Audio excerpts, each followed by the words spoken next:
kung mga paglasig o papahinundong, kung wala pa mabautismo diya sa tubig ng Espiritu, pwede lang, no? Pwede lang mo ingon nga, ipabautismo mo. Aron nga maghimo sa tao mga leksyon ang mahina. Before kamo madala dito sa halipit na magpabautismo, sikag panahon, halipit na, sikag tumata sa beach, no? Manaway panahon sa dagat. Ito po na po. Pero sa ikot yung kwarta na ito, wala ito. Hindi ka na may tap dali. Pwede lang ito, no? Puli-puli lang sumod ito.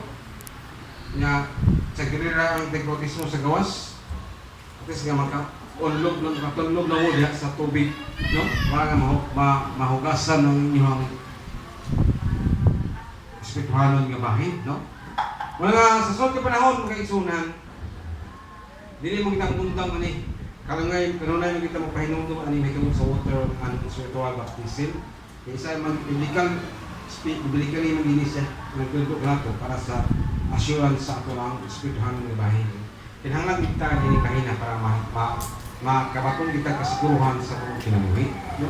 Ayahay kayo ang tao nga nabautismo na sa tubig ng Espiritu, kumabot pang kalayang panahon nga makabot niya ang kapitos, no?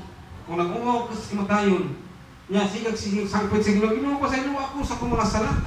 Pasaylo ako Ginoo, unsa man nimo na? Mutubag ka sa Ginoo na. Kung samtang itong panahon nga dako ka pa og kaydayonan, wa man ka modul sa pastor o ron nga moingon kasi imong pastor o kinsa man galing imong gisangpit nakatong iya lagi sa Ginoo nga makapabudismo ka sa imong kinabuhi, no? Sa tubig sa Espiritu.